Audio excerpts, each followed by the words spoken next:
Boa tarde, pessoal. Estamos muito felizes aqui no sindicato hoje, que após um hiato aí de quase um ano, né, César? Tivemos problemas técnicos aí, algumas questões que estavam complicadas, principalmente com relação à internet. E estamos voltando com o nosso Papo de Classe, o podcast aqui do Sindicato Sufop. E hoje uma edição extremamente especial.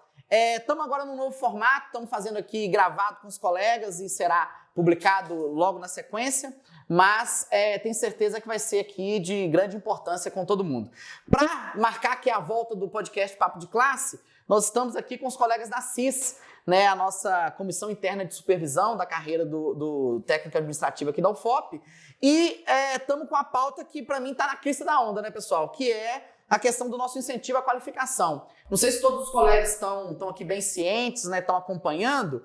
Nós tivemos uma que eu considero uma derrota, né, uma derrota muito grande na última reunião do CUNE, onde, né, os colegas da CIS colocaram um recurso, né, pedindo a mudança de interpretação, né, via PROGEP, né, do nosso incentivo à qualificação, e após um debate até um pouco extenso, tivemos esse recurso negado. E o bate-papo aqui, gente, eu acho que é muito importante nesse primeiro momento a gente explicar para as pessoas, né, o que foi esse recurso, o que motivou esse recurso, né, e por que nós estamos tão empenhados, né, na melhoria aí do incentivo à qualificação. Passar aqui para os colegas também, para os colegas se apresentarem. Eu acredito que não é toda a nossa comunidade que sabe exatamente, né, quem somos nós, o que é a CIS, para que serve a CIS, e vamos conversar sobre isso aí. Prazer, André, Adilson, Isadora, muito bom estar aqui com vocês. Bacana, Gabriel. Muito obrigado aí pela oportunidade da CIS poder conversar com toda a comunidade. Nós estamos tentando aí, através de WhatsApp, através de conversas aí pelo campus, de transmitir a todos, né, as discussões sobre a carreira. E estar aqui hoje para falar especificamente do incentivo à qualificação é muito importante, porque realmente foi um debate importantíssimo que nós tivemos no Conselho Universitário e com um resultado muito emblemático, né? A gente precisa discutir muito sobre o que aconteceu.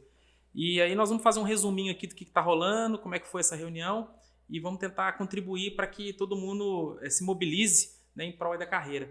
Os colegas puderem apresentar também. O Adilson já tem uma experiência maior com a CIS aí, né, o nosso companheiro de longa data, e já tem um tempinho, né, Adilson, você está na CIS, conta para os colegas aí como é que tem sido esse trabalho. A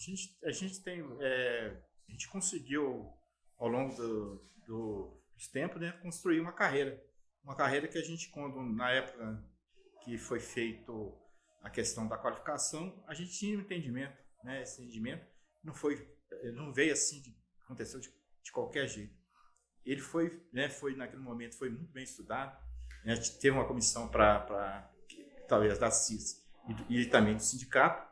A gente sentou com a administração. Naquele momento a gente entendeu que a gente ia fazer qualquer qualificação ela ser direta, por entender que é um incentivo que primeiro a gente tem uma grade toda curricular, né, que a gente tem várias matérias que tem correlação direta, e a gente fez um estudo e viu que tinha condições, né, naquele momento disso acontecer. E passaram-se anos, né, e nesse governo agora da companheira Cláudia, né, eles resolveram, né, disse que por denúncia, né, fazer esse entendimento de não respeitar a correlação direta. Eu acho que a gente foi para o debate, né, o debate foi muito importante, mostrou a qualidade do debate, né, quando a gente expõe o CUNE, né, que muitas vezes a gente tem áreas que o professor, né, um professor da administração, que, pelo meu entender, ele pouco desconhece a nossa carreira, que a nossa carreira é um pouco completa. A gente tem a questão da capacitação, qualificação, tem os interstícios. Então, é uma série de coisas que tem que ser relacionadas. Então, é valorizar o servidor, né? Eu acho que cabe isso. E a gente está aqui mesmo hoje, né? A gente agradece a oportunidade, a gente está, mais uma vez, né, no debate. Bom demais, Adilson. Obrigado. É sempre bom contar aí com a sua presença aí nas lutas diárias. Você que é um companheiro de longas datas. E aí, Isadora, como é que está sendo essa experiência aí? O que tem sido ser na CIS aí? Como que tá? É bem desafiador. Eu entrei, resolvi entrar, aceitar esse desafio, né? Sem muito conhecimento do que era a carreira, sem muito conhecimento. Então, assim, grande aprendizado todo dia, lendo coisas diferentes, aprendendo um pouco mais sobre a carreira, aprendendo sobre a história, que eu acho que a história é muito importante, a história de luta, o que o pessoal que está aí há mais tempo, como o Adilson, fizeram por nós, pela nossa carreira, o que a gente tem hoje. E foi uma grande decepção. Para mim, o posicionamento dos nossos pró-reitores nessa reunião, porque independente do que eu pense, independente do que qualquer outro colega pense, que eu imagino que tem muitos colegas que pensam como a nossa pró-reitora adjunta, que não há outro entendimento, que existe um decreto falando o que é relação direta, o que é relação indireta, e que tem que ser aquilo. Eu acredito que tem muita gente que pensa assim, só que independente do que nós pensamos, independente do que cada um individualmente pensa, nós temos uma decisão do Tribunal de Contas da União legitimizando o entendimento anterior dessa instituição de que qualquer conhecimento formal, qualquer educação formal impacta diretamente as atividades do servidor. Então, independente da opinião individual de cada um, o que prevalece, eu acho que é isso. Então, foi desapontante. De fato, é triste, lamentável essas coisas. Mas antes pra gente passar, de fato, pro apontamento tanto do Ministério Público quanto do TCU, só passar pros colegas aqui uma questão que é importante, né? A gente sempre fala de siglas aí, a CIS, né? Isso, aquilo.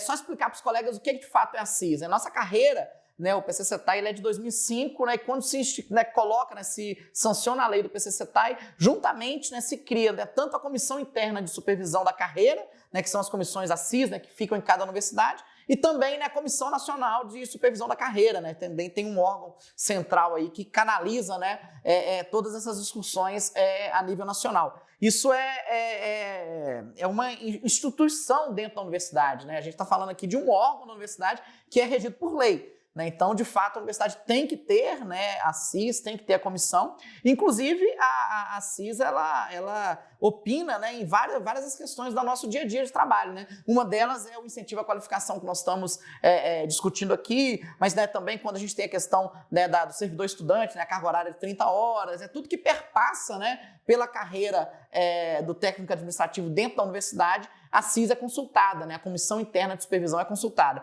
Então, acho importante a gente, né, frisar isso, porque às vezes nós temos os colegas aí que estão invisíveis aí trabalhando e tudo, mas é importante a gente colocar, né, que hoje, né, os titulares da CIS é o André, o Adilson, a Isadora, que são os nossos colegas que estão respondendo aí, né, todas essas demandas de trabalho e todas essas questões.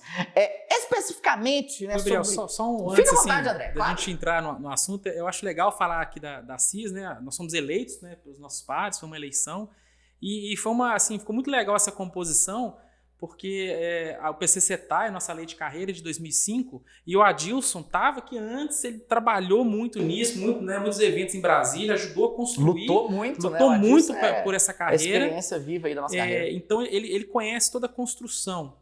Eu cheguei na UFOP em 2004, então eu entrei pela carreira anterior e fiz a transição em 2005. Então eu peguei aquele início ali, eu acompanhei, depois atuei também na gestão de pessoas.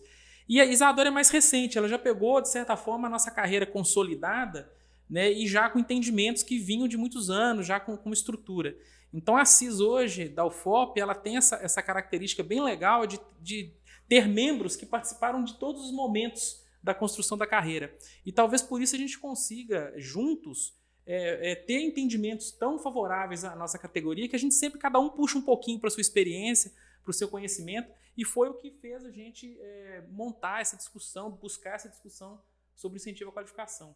Então, assim, e como você bem colocou, a lei da carreira, o Adilson também falou, ela é complexa, ela não é uma legislação fechada, não é uma coisa, né, absurdamente colocada em gavetas, tanto que a própria lei determinou a existência de uma comissão interna de supervisão.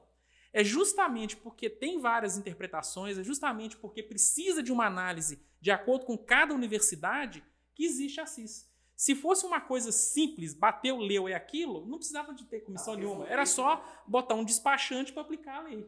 Então, é justamente pela complexidade da lei, é uma legislação que tem que ser aplicada em todas as universidades federais, em todos os cantos do Brasil. Então, a CIS ela serve para poder realmente discutir as interpretações da legislação, e é o que nós estamos fazendo aqui nesse caso. Sim, excelente.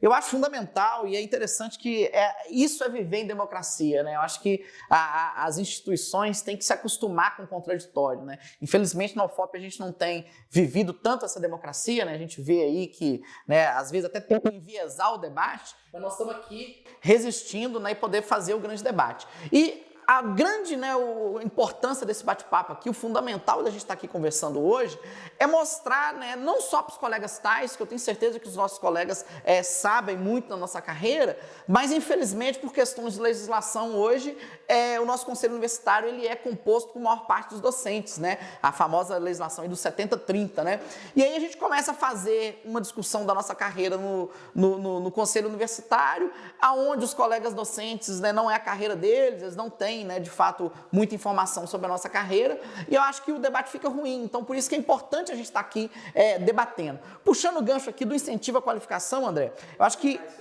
exatamente, acho que a primeira coisa que a gente tinha que fazer aqui é explicar para os colegas, primeiro, como funcionava, como funcionou, o que é o incentivo à qualificação, e a gente podia terminar essa explicação breve que a gente podia dar aqui, lendo, né, a poesia, né, que a professora Keila leu na última reunião do CUNE.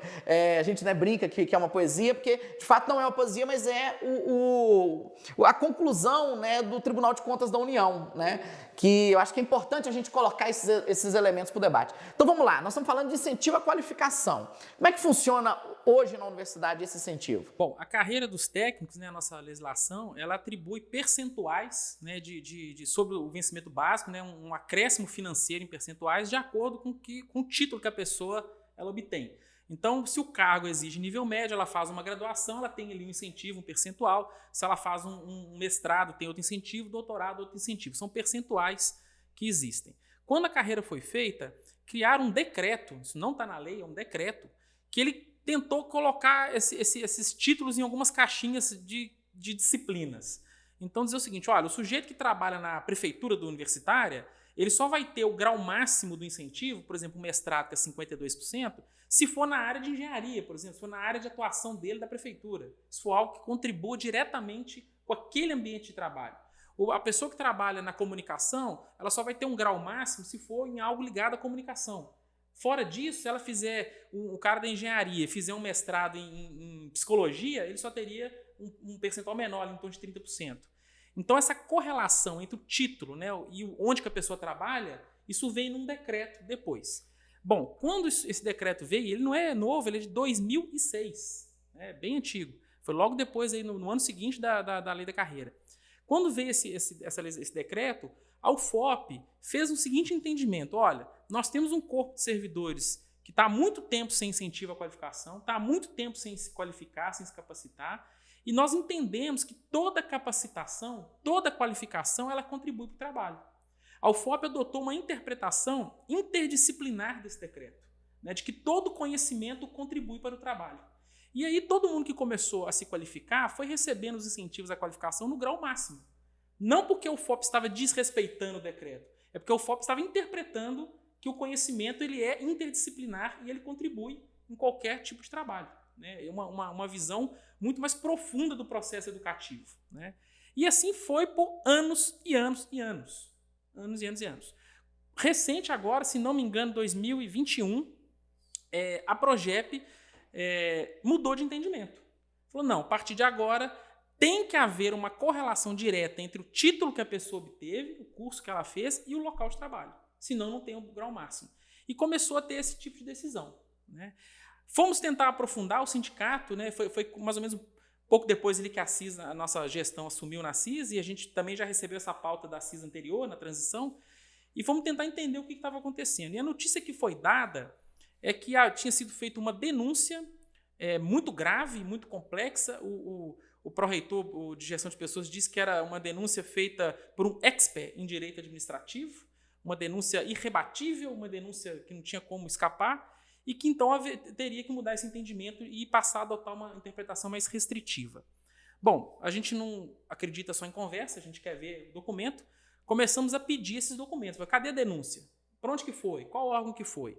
E começaram a falar, olha, foi no Ministério Público Federal, foi no Tribunal de Contas, e começamos essa luta reunir essa documentação. Então, eu vou passar aí para quem está nos assistindo. Toda essa documentação a gente conseguiu e ela está lá no processo SEI, número 23.109.00.2427/2023-34. Toda a documentação está lá. Depois do vídeo. Eu vou pedir o César para colocar para a gente aí, César, na Se puder descrição do colocar aí, vídeo. que eu acho Inclusive o legal link para todo todo mundo mundo ler. poder acessar. Isso, é importante porque lá estão todos os documentos e aí a verdade aparece ali, né? Bom, diante dessa confusão toda, nós fomos ler o documento e falamos, mas não existe nenhuma decisão do Ministério Público Federal, não existe nenhuma decisão do Tribunal de Contas, existia um questionamento que foi respondido. Isso não é decisão, não é recomendação, então por que a Projeto mudou de entendimento? E a gente nunca conseguiu ter essa resposta claramente da Projeto. Por quê? Nosso entendimento era de que era uma decisão da gestão, não uma decisão externa ao FOP, uma decisão da gestão. No meu entender, a gente não tem essa resposta até agora, porque Talvez a reunião do CUNE tenha revelado um pouco. O que foi né? falado para nós na reunião eles insistiram em falar que foi recomendação de órgãos exteriores, só que isso não está em local nenhum. Sobre esse ponto específico, André, até recapitular um pouco com os colegas aqui, né, nós estamos terminando agora aí nós estamos com 2 anos e meio, né, na gestão do sindicato, tivemos a primeira gestão, fomos reeleitos agora em agosto, e uma das primeiras coisas que a gente abordou aqui no sindicato foi essa questão do incentivo à qualificação, porque logo quando a gente toma posse, lá em 2021, a Progep já nos informa, né, chama para o debate e fala que teria essa mudança, né, e a gente ainda estava no período remoto ali e tal, e a gente foi querer saber por quê, né? E esses documentos, assim, tem 2 anos e meio que a gente faz reuniões e pede, né, sempre de maneira cordial, né? A gente, né, entende que nós estamos na mesma universidade, somos todos colegas de trabalho, mas sempre pedimos os documentos e as coisas assim, na verdade, né, se resolveu numa reunião, né? E agora que os documentos vêm à tona, e aí já parabenizar os colegas da CIS aqui com esse trabalho pesado aí de correr atrás dessa documentação. Eu até estava vendo aqui que esse processo data de março, né? Começou em março desse ano e estamos até agora, né, com dificuldade, né, para poder vencer essa pauta, né? A gente vê que quando é para o TAI, a nossa universidade é bem difícil. E só agora a gente vê, né, por que de fato, né, escondiam, né, esses documentos, né? Porque, né, o Ministério Público arquiva, o TCU dá parabéns, né, fala que nós estamos de parabéns. E, né, assim, não sobrou outra alternativa, né, que não fique claro que é uma opinião de gestão, né? E essa questão da gente conseguir o acesso à documentação, um dos processos ele estava sob sigilo, porque era uma denúncia de ouvidoria, e para a gente ter acesso eu tive que ir lá assinar aqueles compromissos, né, de ter acesso a um processo sigiloso, e aí eu tirei alguns prints de partes que não têm dados sensíveis para poder colocar nesse processo que eu informei o número para vocês. Então, assim, a justificativa do sigilo era mais para a gente não ter acesso mesmo, né?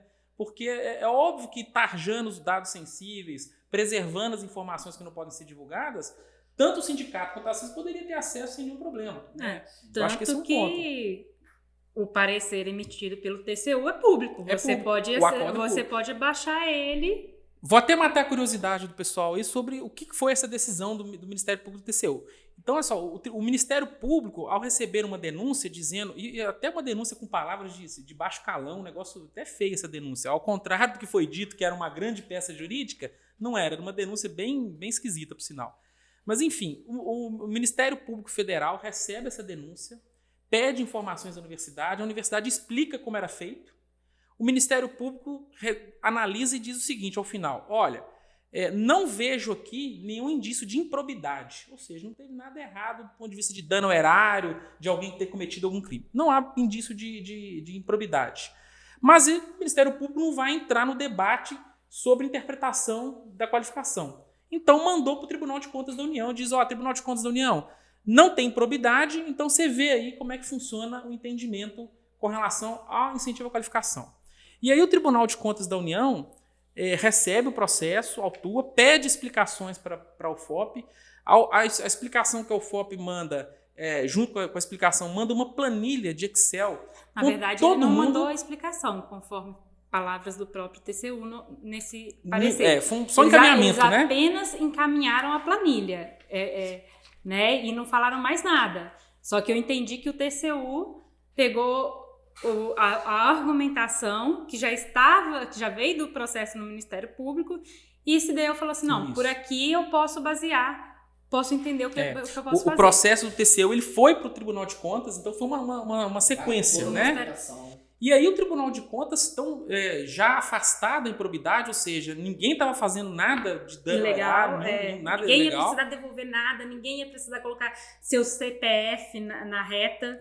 Quem estava recebendo incentivo de qualificação não ia precisar devolver. Né, bem quem está claro. na gestão não ia ter que pagar nada. E aí o Tribunal de Contas faz, então, essa análise criteriosa. Aí eu vou pedir licença para ler esses 2 trechinhos aqui. São trechos Fica à curtos, vontade, por favor. mas eu acho que foram trechos que eu li na reunião do CUNE. Eu vou explicar também daqui a pouco por que a gente levou isso para o CUNE, né?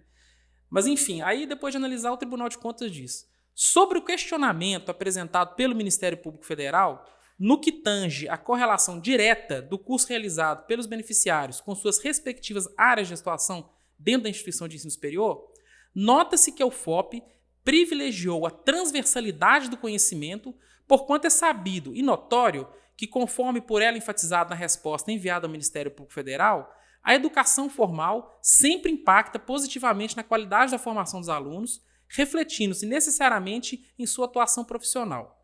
Ora, isso é inconteste, ainda mais no ambiente organizacional de uma universidade federal.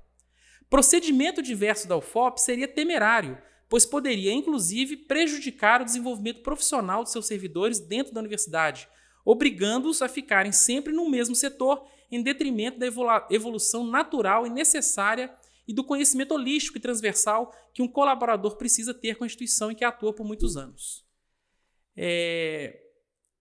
Prossegue aqui numa análise muito interessante para, no final, dizer que em processo de representação, verificou-se que a suposta irregularidade na concessão dos benefícios salariais não procede. Conclui-se que a representação deve ser conhecida para, no mérito, ser considerada improcedente. Então, o que o Tribunal de Contas diz? Olha, não tem probidade, o Ministério Público já disse, e no mérito, a UFOP está fazendo certo. É uma universidade, está trabalhando na formação de pessoas. Então, o conhecimento ele é transversal, ele é interdisciplinar, isso beneficia o objetivo final da universidade, que é a formação de pessoas. Então, qualquer conhecimento contribui para o objetivo da universidade. O Tribunal de Contas, esse trecho foi lido por mim na reunião do CUNE, e depois a professora Keila, diretora da IMED, ela leu novamente, e aí ela brincou que parecia uma poesia, de tão bonito o texto do Tribunal de Contas. Então, a pergunta que fica, e aí foi por isso que nós levamos ao Conselho Universitário, se o Ministério Público Federal disse que a denúncia não contém probidade, se o Tribunal de Contas diz que a UFOP está fazendo certo, que não tem problema aqui em considerar a transversalidade no entendimento do ambiente organizacional. Na verdade, não só diz isso, como fala que o contrário seria incorreto. O contrário seria temerário. Então, por que a Projeto insiste num debate de ilegalidade que não existe? Por que insiste em dizer que está simplesmente cumprindo o decreto, sendo que, na verdade, o Tribunal de Contas está dizendo que existem formas melhores de interpretar o decreto? E aí cai no ponto-chave. Ao final disso tudo, pelo menos para nós da ACIS, ficou entendimento claro que essa mudança de decisão não é por provocação de órgão externo, não é por provocação de denúncia, é por uma decisão da gestão da UFOP. Esse é o nosso entendimento ao final dessa discussão. Agora, eu acho que você faz, André, uma pergunta que eu brinco que é a pergunta de milhões, né? Que é o porquê. Sabe, é uma questão assim que não dá para entender, né? Nós tínhamos uma prática que era uma prática no ponto de vista de reconhecer, né, a transversalidade do saber e dar, né, a integralidade, né, do incentivo à qualificação para todos os colegas que pediam, né, que estavam prontos a pedir. E, né, muda-se gestão, muda-se pró-reitores, e aí, de fato, agora você tem um entendimento que é diferente, e sempre falam, né, não, a gente entende o decreto. Sabe, mas o decreto também que trata essa questão, ele é aberto, né? Como você bem coloca, assim, a lei ela não é fechada, né? Ela é aberta, inclusive, a entendimentos, né? Porque há essa necessidade. Então, assim, eu não consigo entender o porquê. Sabe assim, por que uma pessoa levanta e pega, né? Levanta, sai de casa, chega ao seu trabalho, pega um pedido de incentivo à qualificação e tipo, não tá com correlação direta, né? Só para os colegas entenderem, vou dar um exemplo, até um exemplo pessoal, né? Eu sou o técnico administrativo nível D, né, que é o assistente administrativo, né? E eu acho que é tem mais na UFOP, né? Que a gente brinca até que é o Coringa, né? Que a gente está em diversos lugares, né? E hoje eu tenho mestrado, né, na graduação na área de estatística e mestrado na área de computação. De acordo, né, com o entendimento anterior da universidade, eu recebo um incentivo na sua totalidade, no grau máximo, eu recebo 52%. De acordo com o entendimento da Progep hoje, talvez eu não receberia. Né? E eu fico me perguntando, porque eu sei que ter feito esses cursos, né, ter me dedicado alguns anos da minha vida a estudar, né, estatística e computação, ajuda muito no meu dia a dia de trabalho, sabe? Principalmente só de você conhecer o processo da pós-graduação, saber como que funciona o processo de pós-graduação, isso já contribui com o seu fazer. Demais! Eu me questiono, desculpa, eu me questiono se o decreto ele foi elaborado para cercear os tais, ou se ele foi, na verdade, colocado como uma forma de até proteger. Porque em várias vezes esse decreto, que foi citado, esqueci o número dele, mas esse decreto, ele, em vários momentos, 58-24. ele aparece a seguinte frase: são áreas com relação direta às seguintes áreas a seguir, descritas a seguir, e outras que a instituição considerar necessária, e outras que a instituição considerar que há relação direta. Então, olha só, ele dá essa brecha de você não precisa ficar restrito àquela lista de cursos que estão ali, mesmo porque vários cursos, várias pós-graduações diferentes foram criadas após aquele decreto. Se fazer um paralelo com a tabela da CAPES, por exemplo, ela vinha evoluindo, cada vez entrando nomenclaturas novas, áreas novas, sub-áreas novas. É um decreto super, assim, feito numa época, já está desatualizado, e além disso ele coloca esses e outros que a instituição considerar conveniente. Então, poxa, por que a nossa instituição resolveu, a partir de agora, falar assim, não é mais conveniente, entende? Mas sim, eu tenho 2 casos que eu tenho conhecimento, até por estar no sindicato, os colegas nos procuram, que eu gostaria de comentar para vocês verem como que isso está na universidade, né? Nós temos um colega que é técnico em assuntos educacionais, que prevê licenciatura, né? Precisa ter licenciatura nível E. Esse colega, ele tem licenciatura em Química e fez mestrado também na área de ensino de Química. Né? Só que ele está hoje trabalhando em um local extremamente administrativo, né? Ele está dentro de uma pró-reitoria, fazendo, né? Inclusive, até que se discutir isso na nossa universidade, que hoje a gente tem muito técnico em assuntos educacionais fazendo o que o assistente administrativo deve fazer, né? E aí, quando ele pediu um incentivo, foi negado o incentivo máximo, porque informaram a ele que o mestrado em ensino de Química não era correlacionado à área dele, né? Sendo que o cargo que ele ocupa prevê que você tem que ser licenciado. Então, assim, já é essa bizarrice. A outra, que eu acho até mais emblemática, né? Nós temos um colega que ele é assistente administrativo nível D, e por formação e tudo, ele é formado em jornalismo, fez mestrado em comunicação e trabalha hoje, né, no nosso Instituto de Ciências Sociais Aplicadas com os alunos de jornalismo. Ele está totalmente inserido, né, nessa área e tudo, como técnico administrativo nível D. Né? E ele tem a grande vontade de fazer o doutorado na área que ele trabalha, né? Porque ele está trabalhando voltado, né, para a questão da comunicação, ele tem a grande vontade. Mas aí, ao ter ciência do decreto e ter ciência da interpretação da universidade hoje, ele fica desmotivado em fazer porque, primeiro, ele já tem um mestrado com o entendimento anterior, que eu acho que esse assim, é a pior situação na UFOP, né? Porque quem tem o mestrado com o entendimento máximo, que é o 52%, ao fazer o doutorado... Em 50%. Ele volta para 50%. Então, assim, qual que é o incentivo que esse cara tem para poder, sabe, fazer? Não há incentivo algum, né? Sendo que ele poderia ter os 75% de incentivo, né? Incentivo à qualificação, e poderia voltar. E aí ele fica assim, é um grande amigo meu, sempre converso com ele, ele sempre comenta assim, pô, eu quero muito fazer, porque eu acho que vai agregar no trabalho que eu desenvolvo no dia a dia, mas para projeto vale essa tabelinha aí. Enfim, sabe, umas questões que não dá para entender, sabe? Que é uma coisa totalmente... subjetiva fazer essa análise de correlação direta e indireta, é muito difícil, Por exemplo, eu como química, como técnica em química, se eu fizer um doutorado em química, eu vou ter o direito, de acordo com essa tabela, a Progep não vai poder negar, ninguém vai poder negar, porque está lá dentro da tabela. No entanto, pensa bem, se eu fizer a análise da partícula, da menor partícula do átomo, melhor, aquelas que compõem os elétrons, que agora eu esqueci o nome aqui, poxa, isso não vai impactar diretamente em nada do que eu fizer. Pode ser uma pesquisa de alta qualidade, excelência. Não vai impactar diretamente em nada do que eu fizer. Mas está dentro da tabela que se eu tenho um doutorado em química, eu vou ter correlação direta. Então é muito ambíguo, isso é muito... pouco... depende muito de quem está julgando, o que é relação direta, o que é relação indireta. Então não faz sentido nenhum essa tabela, querer definir tudo, querer restringir. E, o Gabriel, se me permite, eu acho que a gente precisa falar da reunião do conselho, né? Porque Sim, da reunião do CUNE, que foi na segunda-feira passada. Porque a CIS, né, diante desse tema, a gente ficou assim, pô, e agora? Como nós vamos encaminhar essa discussão? Discussão difícil, porque a universidade ela se fecha para esse tipo de debate com os técnicos, né? Então, a estratégia que nós adotamos?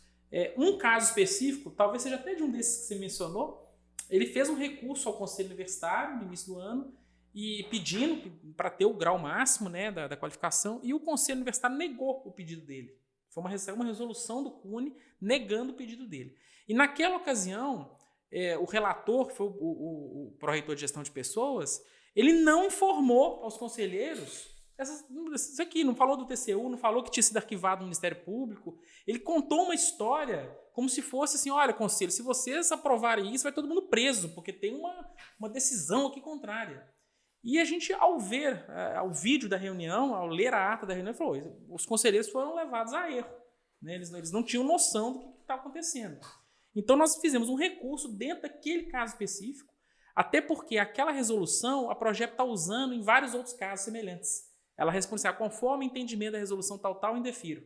Então, nós resolvemos atacar aquela resolução, entramos com um recurso no Conselho Universitário, expondo toda a situação da forma correta, da forma verdadeira, e pedindo ao Conselho Universitário então, que reformasse aquela decisão anterior. E aí foi uma reunião, quem assistiu talvez tenha sido assim, uma das reuniões mais emblemáticas do Conselho Universitário. Porque foi um debate muito profundo, acho que as pessoas conseguiram se expor, o sindicato posicionou bem, nós tivemos a fala, conseguimos expor claramente, e de uma decisão ali, estava difícil, né? A gente sabia que era uma decisão difícil, nós conseguimos ali pelo menos um empate na votação dos conselheiros. Nós conseguimos sensibilizar ali uma parte dos conselheiros que na outra votação tinha votado contra. Então a gente conseguiu virar alguns votos ali e aí nós chegamos no empate. E nesse empate, né, no Conselho Universitário, a presidente do conselho, então, tem que decidir. E aí, provocado, então, a se manifestar, tinha que votar o famoso voto de Minerva, a reitora, a professora Cláudia, votou contra o pedido dos técnicos. Então, se havia alguma dúvida sobre o porquê da UFOP adotar essa postura mais restritiva aos técnicos, a dúvida acabou ali. Porque, diante de todos os esclarecimentos, a própria reitora votou contra, então, no meu entendimento, é uma decisão local, essa decisão. E aí, eu quero até citar, porque na reunião você, em algum momento, questionou isso tudo, né? E aí o pró-reitor disse assim, tá achando ruim, vai para a justiça. Então, assim, ficou muito claro o entendimento da gestão, que é um entendimento dela, que não é baseado em TCU, não é baseado em Ministério Público, é baseado, pelo que nós entendemos, na própria reitora, né? No entendimento dela. E é lamentável, sim, e essa votação, eu acho que foi uma votação de fato emblemática. Primeiro, nós tivemos 11 abstenções, né? Ou seja, as pessoas não estão preparadas para opinar sobre esse assunto, né? É um conselho grande, a gente tem 11 abstenções, 6 votos a favor e 6 votos contrários, né? Então, assim, fico muito feliz de termos feito o debate e conseguido, né, pegar pessoas, né, para entender a questão, né? Porque é muito claro, quando você pega e lê o que o Ministério Público fala, o que o TCU fala, né? Se não tem problema, né? Eu sou muito da opinião que é proibido proibir, né? Então, né, se você tem 2 órgãos, né, de fiscalização, órgãos importantes, inclusive, né, do nosso sistema republicano, que falam que não tem problema, sabe para que eu vou fazer o contrário, né? Só que embora os 2 órgãos falassem isso, embora nós temos, nós até lemos pedaços desses trechos desses órgãos na reunião, né, na Assembleia do CUNE, a gente tinha Progep, as duas figuras máximas da nossa gestão de pessoas, se é que a gente pode chamar isso de gestão de pessoas, falando o contrário. Falando o contrário do que o Ministério Público falou, falando o contrário do que o TCU falou. Então, como que os nossos conselheiros iam se sentir à vontade em votar contra aquilo que a Progep estava falando? Eu acho que isso é semelhante ao que o Bolsonaro fez, falando que a vacina não funcionava. Quantas pessoas que foram nessa causa onda... uma insegurança, né? É o líder máximo, assim, não no caso ali, né? Mas é uma pessoa com posição de liderança, é uma pessoa que tem curso de direito, que é um professor de direito, afirmando uma coisa. Poxa... no mínimo, ele fala assim, mas o Tribunal de Contas, e realmente o Tribunal de Contas, no final, aqui diz o seguinte, olha, tem que remeter esse assunto para o MEC poder alinhar com todas as instituições. Existe essa recomendação aqui no final do TCU, do parecer do TCU. Então o TCU, ele diz que valoriza o que o UFOP está fazendo e encaminha para o MEC. Faz igual às outras universidades. Eu interpretei dessa forma. O MEC alinha o entendimento, eu entendi que o TCU está dizendo para seguir o da UFOP, né? O gestor, o pró-reitor de gestão de pessoas, pode dizer, não, vamos esperar o entendimento do MEC. Mas olha, se não há nenhuma decisão que determine que a UFOP tenha uma interpretação mais restritiva, ainda que o debate não tenha se exaurido, ainda que o MEC vá se manifestar, o fato é que não existe uma decisão, uma ordem para mudar de entendimento. Essa ordem é local, não existe nada externo. Local e lamentável, né? E, inclusive, voltando especificamente à última reunião do CUNE, a gente viu, né, e está aí claro, né, para todos que assistiram a reunião, e se eu não me engano, as reuniões também são disponíveis aí no YouTube, a tentativa clara, né, da gestão em enviesar o debate. Né? E é outra coisa que a gente tem que deixar claro para os colegas, né? Quando a gente fala que adotar o entendimento abrangente, transversal, nós não estamos falando para não seguir o decreto. Né? O decreto ele deixa bem claro, esses cursos aqui automaticamente têm correlação direta, mas existem outros que você pode decidir aí.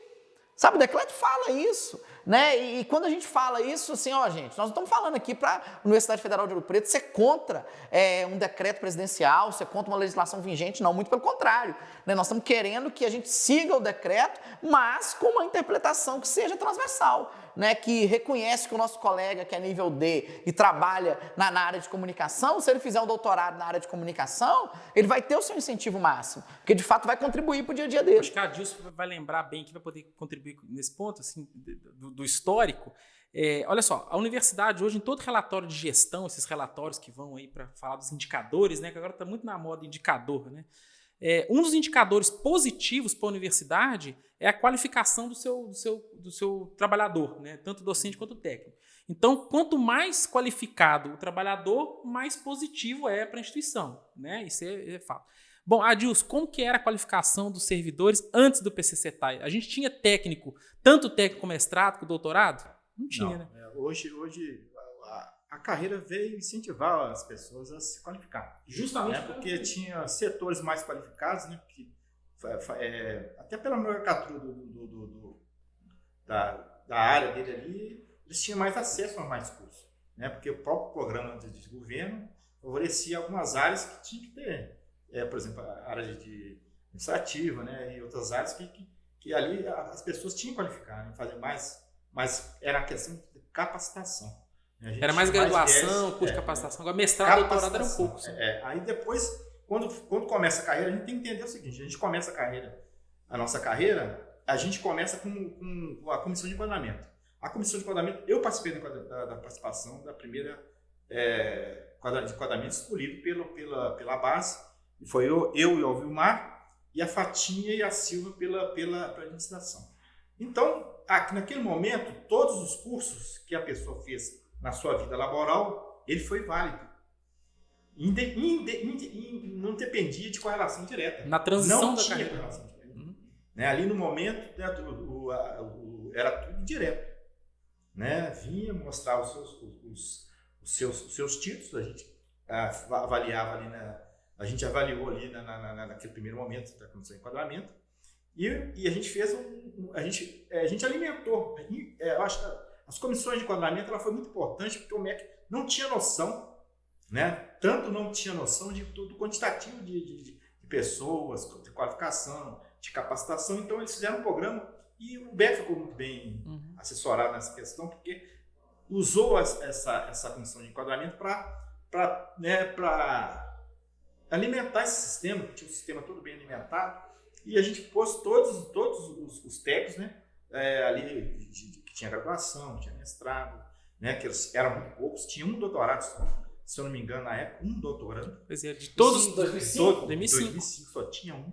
Então você vê assim, essa política Então, ela é tão acertada que hoje quantos doutores nós temos nós temos bastante universidade? doutores, então tem pessoas bem qualificadas. Outro momento, a gente começa uma carreira praticamente com step. Então, a CIS foi muito importante porque as pessoas não conseguem entender a importância da CIS. Uma CIS mais progressiva, a gente conseguiu muita coisa. A gente conseguiu, através da CIS e sindicato, a gente conseguiu melhorar a questão da qualificação. O incentivo não era para todas as classes, né? Era só para a classe D e E, mestrado e doutorado. Entendeu? Então, a gente conseguiu isso. A gente melhorou o STEP, a gente melhorou a questão da capacitação. Então, o terceiro também, né, de 18, era 2 anos, a gente passou por 18 meses. Então, isso foi tudo graças a uma discussão da CIS. A CIS teve um papel muito progressista. E a gente tem que agradecer também os colegas nossos, né, que vêm lá desde a primeira CIS. A gente teve o segundo encontro da CIS, foi nós que fizemos aqui dentro aqui na universidade. Então, isso é muito importante. Né? A gente construiu isso tudo. Né? E também quero acrescentar que, apesar de estar nós três aqui, toda decisão nossa é feita por 6. Os suplentes também participam dessa discussão. Né? Então, a gente tem que ressaltar que o Sérgio, o Felipe e o Pedro, né, que eles estão nesse processo também. Né? Então, a gente quando vai para voto, né, a gente vota aqui, a gente vai à votação, eles têm o mesmo peso. Né? E porque isso é democrático. E a gente tem outro viés da CIS que cada um pode ter sua visão política. Isso é importante, eu acho que cada um tem uma visão política. Ninguém pode pensar igual a Dilson, ou pensar igual a Isabela, ou pensar igual a André, mas cada um tem que contribuir. Então, eu acho assim, que esse momento é muito importante, porque a gente tem momentos dentro da nossa carreira. Né? Tem momentos que a gente cresceu e a gente só conseguiu crescer quando a gente foi unido. Né? O sindicato, né? A gente tem que saber, tem posição do sindicato? O sindicato tem a posição, aquela posição. A CIS não é um órgão que tem uma deliberação, que tem uma assembleia, mas ela tem que ser construída com o sindicato. Sim, com certeza. E toda vez que a gente conseguiu avançar em alguma coisa, foi via sindicato e CIS, entendeu? Então, isso é muito importante. A gente tem que caminhar para a Comissão Nacional de Supervisão, que agora a gente tem que entender o seguinte: a gente ficou 4 anos sem uma reunião da Comissão Nacional de Supervisão da carreira. A carreira para nós ficou estagnada. Não aconteceu nada. Né? Então, é importante hoje esse papel. O que a gente tem que pensar? A gente tem que parar com as nossas brigas políticas. Né? Acho que eu não tenho viés partidário, mas respeito as questões partidárias, mas a gente tem que construir uma coisa, né, que a gente vê que a gente está aí, né, com várias, né, a gente tem que conversar com o Sinasef, que a nossa carreira, ela é uma carreira que é pautada com o Sinasef, não é só nossa, né, a gente quando construiu junto com o Sinasef. E nessa construção nacional, a UFOP sempre teve muito na vanguarda, né? A UFOP sempre puxou os entendimentos mais de vanguarda. A gente foi muito, eu falo isso aqui, que a gente tem os TAs, é história, infelizmente é história. A história, ela tá aí, né, que no momento o cara, quando foi feita a carreira, teve 2 classes prejudicadas. A gente tem que pôr a classe E e a classe C, porque essas classes teve muito VBC. Porque na época, naquele momento, a gente usou o salário, né, a gente tinha direito a tanto, só que a gente, por exemplo, o salário a gente... Na tabela ia para R$1.000 e poucos, Só que aí teve o VBC, criou esse VBC. E a classe E foi muito prejudicada no momento. Só que em 2007, quando teve a greve, aí a gente conseguiu acertar a classe E. Né? Que a gente divide naquele momento ali, a gente teve vários percentual e a gente passa de 1.400, se eu não me engano, para 2.000, quase 3.000 reais a classe E, porque estava tendo muita evasão naquele momento. Então era um momento. Os percentuais da classe C também de incentivo à qualificação subiram, né? Melhoraram. Melhoraram. Então a gente conseguiu construir. Isso é importante, essa faculdade, assim, né? O que eu queria deixar assim, pontuar o entendimento da UFOP, né, de valorizar essa questão interdisciplinar, esse conhecimento transversal, ele fez com que a UFOP saísse de um corpo técnico que tinha um doutor e eram lá 900 servidores, para a gente ter hoje um corpo de servidores técnicos muito qualificado. Extremamente qualificado. Nós temos várias dezenas de mestres, dezenas de doutores. Outra coisa que eu cobro também, que eu acho que a gente deveria cobrar, que quando põe lá doutores, né, no quadro lá, doutores, mestrado, a gente também tinha que cobrar. Mostrar que a gente não é só número, a gente é qualificado. Sim, qualificado. A gente lá naqueles números da UFOP, a gente tem que pôr, nós temos tantos, né, na classe A, tantos, né, B na classe C, classe D na classe E. Então isso é muito importante para a valoração. E aí é óbvio, né, que isso melhora a universidade como um todo. Então falar que é só se for só o doutorado lá, né, como a Isadora colocou, uma coisa muito específicazinha que vale, não. Conhecimento, ele percorre em todo lugar. E outra coisa que tem a correlação direta, aquelas áreas que tem correlação direta. Né? Então isso é muito importante. Eu acho que é isso que esse é o ponto desse decreto. Ele abre muita... Né?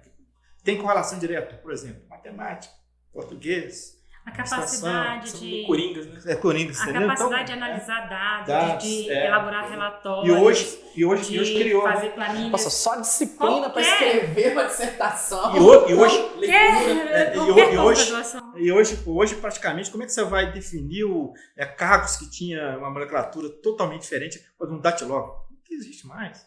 Né? Então, tinha. Se fosse seguir essa lógica, então hoje a gente tem que. Você imagina só, se a gente fosse seguir nessa lógica que a Projeto está colocando pra gente, que esse novo entendimento, nós teríamos que falar então assim: olha, para ser reitor, tem que ser formado em administração pública. E nós já tivemos reitor, temos uma nutricionista, tivemos matemático, né? Já tivemos arquiteto. Para assumir cargo de direção, deveria fazer curso de formação de líderes. Talvez não estivessem fazendo as coisas que fazem. Aí é capacitação, né? Mas em termos de qualificação, você vê assim que a própria eleição de dirigentes na universidade, ela preza pelo interdisciplinar. Para ser reitor, você precisa ter doutorado, segundo a legislação vigente hoje. Não precisa ter doutorado em administração, não precisa ter doutorado em uma área específica. É doutorado. Então, assim, a lógica que os docentes defendem para eles, chega no conselho, a gente vê 11 abstenções e 6 votos contrários, é realmente colocar o técnico numa segunda condição de universidade, como se fosse um segundo escalão. Sim. E não pensar na universidade como um todo, deveria ser. E é um debate assim que eu vejo, a lógica da universidade é transversal.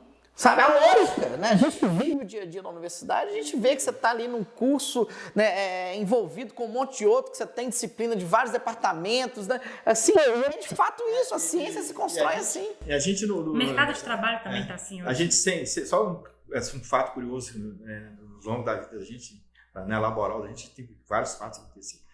Muita história. O senador Duarte, esqueci o nome dele aqui agora. Já atual agora? Não, ele foi senador. O senador, porque ele foi candidato a reitor. O Cristóvão Buarque, da UNB. Foi candidato a reitor na UNB. E um técnico candidatou a reitor, porque naquele momento poderia. A legislação permitia, né? Foi antes de 92. Então o cara vai para o Senado e muda uma lei por causa que ele viu que o técnico teria condições, que ele ficou em terceiro lugar. Era um vigilante, né? Vigilante. Então isso é história. Então isso incomoda. Quando a gente procura o nosso espaço, não é que a gente é melhor que ninguém. Mas por que um técnico não pode ser reitor? Um cara qualificado, um cara que tem... Né? Então eu acho assim, de cada um no seu quadrado.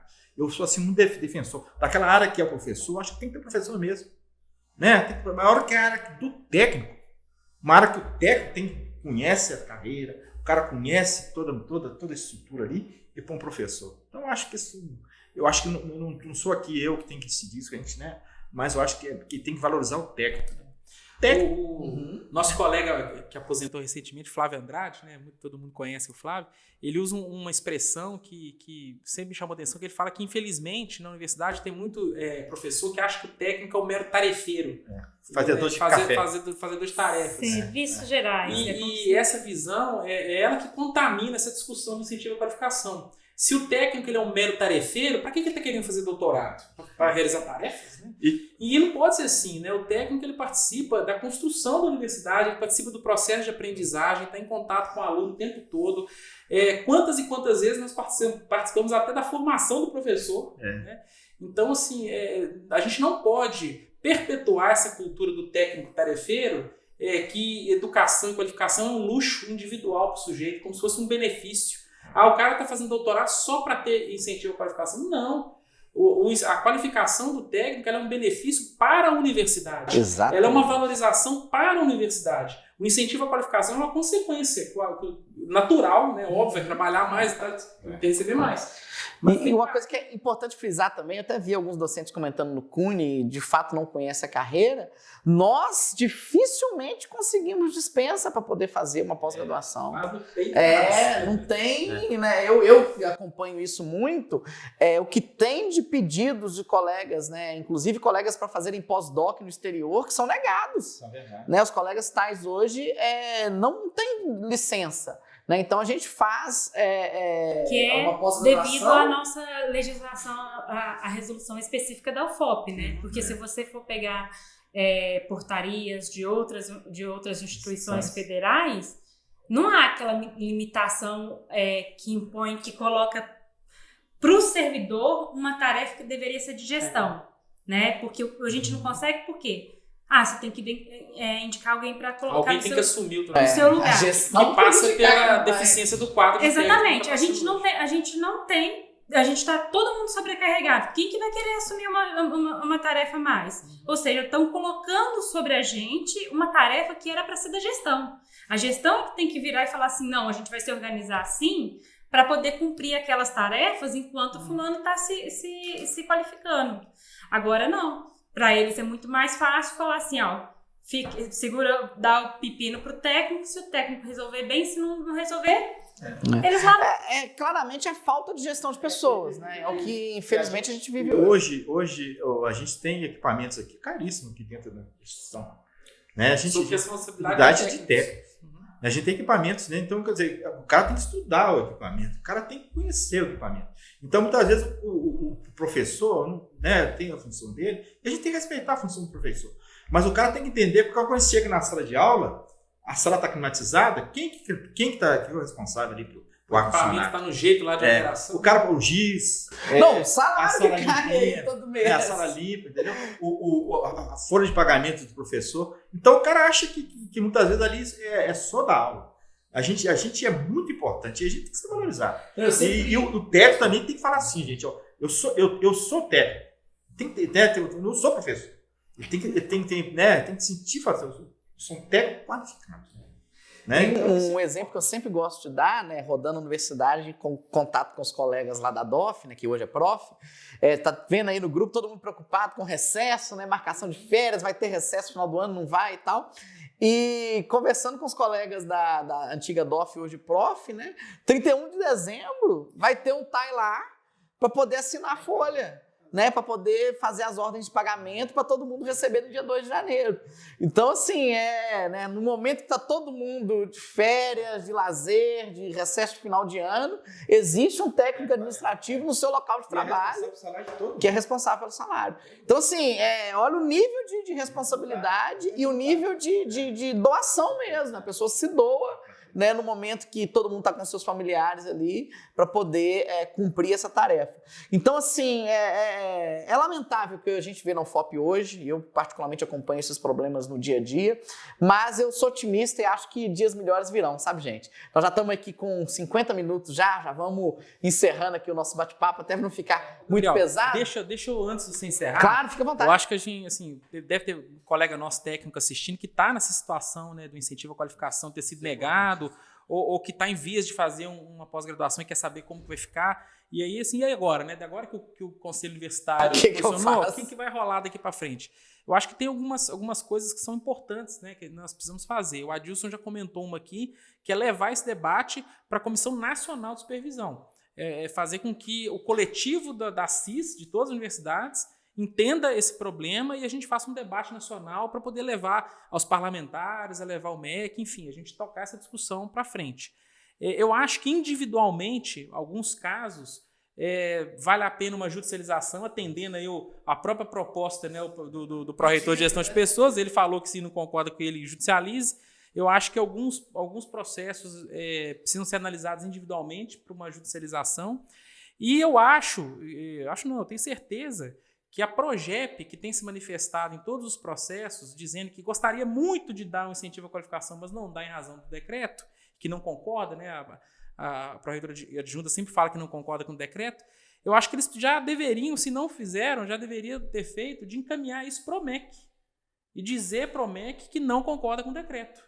Eu acho que a reitora precisa levar isso no Andifes e colocar lá para os reitores, olha, os técnicos lá da UFOP estão me cobrando isso aqui, ó, vamos discutir esse decreto.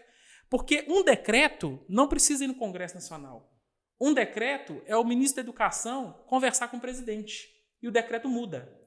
Então, eu quero acreditar que já existe esse encaminhamento da Progep e da reitora, quero acreditar e espero até que eles mostrem isso para a CIS, para o sindicato. Eu acho que essa discussão tem que avançar. Progep encaminhando, junto com a reitora Andifes, ao MEC, nós encaminhando para a Comissão Nacional de Supervisão e os casos que forem mais urgentes e tiver uma possibilidade de judicializar. Então, acho que tem que ser encaminhamentos que a gente tem que ter em vista, né? Outra coisa, se me permite, outra coisa que a gente está fazendo corretamente, que a CIS sempre fez. Desde o primeiro processo que chegou, que foi um processo que a gente, do entendimento nosso, a gente tem dado parecer favorável. Todos. Você entendeu? Isso é muito importante, porque isso cabe, né, na hora que a pessoa for judicializar, ter o parecer nosso, e eu acho que nós acreditamos que ainda vamos continuar dando parecer.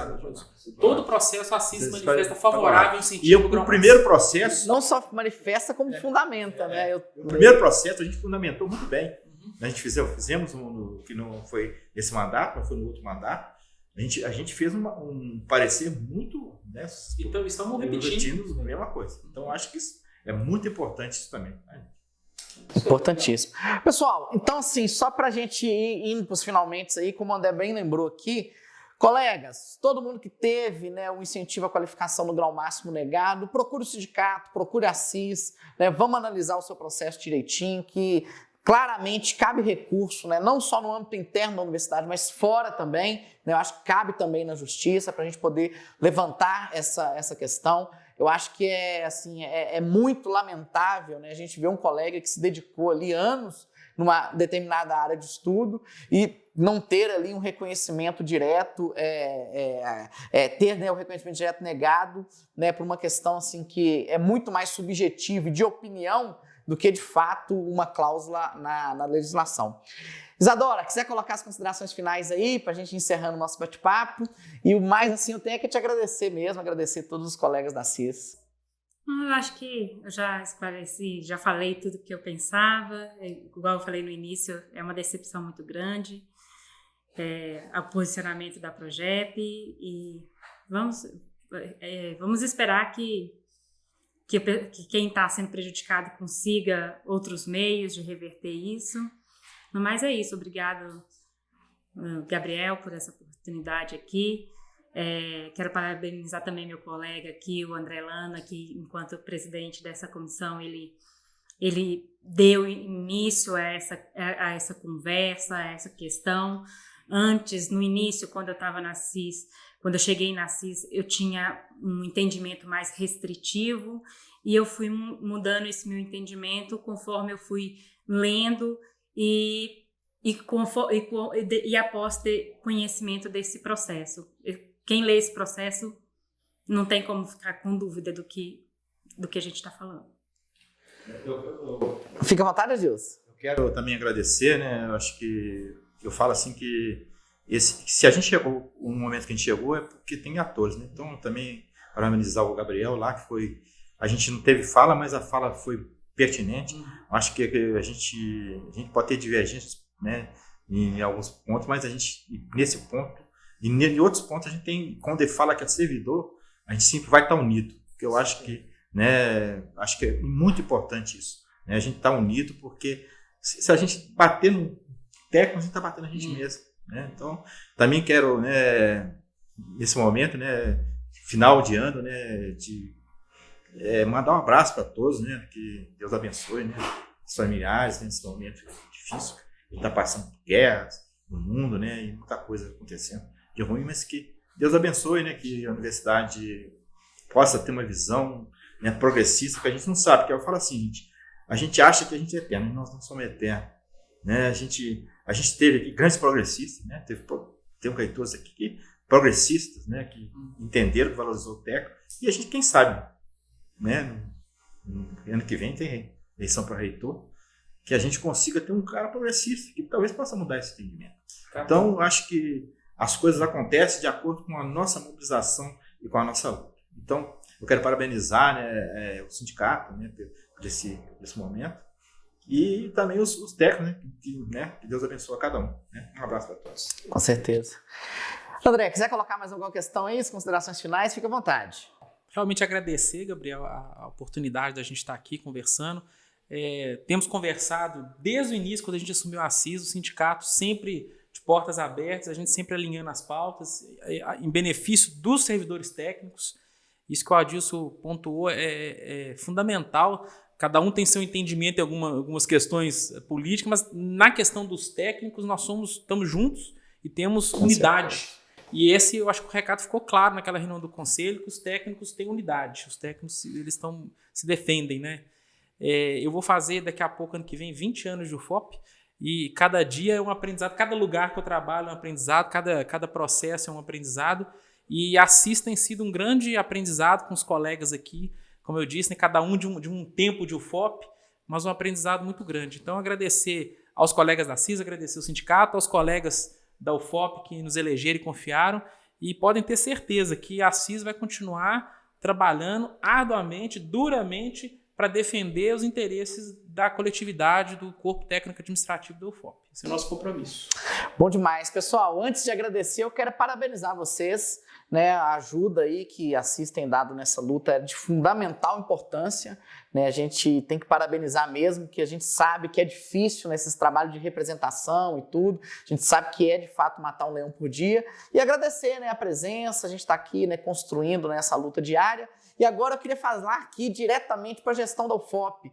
Pessoal, acho que isso que nós estamos vendo aqui não é uma manifestação, né, de um sindicato, de uma comissão de supervisão para irritar ninguém, não. Pelo contrário, isso que nós estamos tendo aqui é um grande debate no sentido de construir. Né? A gente quer construir uma alternativa, a gente quer construir um dia a dia melhor para o técnico administrativo da Universidade Federal de Ouro Preto. E nesse intuito fica aqui o convite claro, vamos sentar, vamos conversar, vamos dialogar mais, né, que eu tenho certeza que cada um aqui, à sua maneira, acorda todo dia querendo fazer da UFOP uma universidade melhor. Né? Então, o diálogo é importante, estamos à disposição da Progep, à disposição da administração central, para poder debater essas pautas. Eu tenho certeza que o debate, a gente agrega ideias e consegue aí, né, trazer a Universidade Federal de Ouro Preto para cada dia um dia melhor. Né? Eu acho que essa é a nossa tarefa aqui e, assim, a UFOP faz parte das nossas vidas, né? Então a gente quer sempre que a UFOP melhore. A CIS também está à disposição para esse debate o tempo todo. Com certeza, tenho certeza.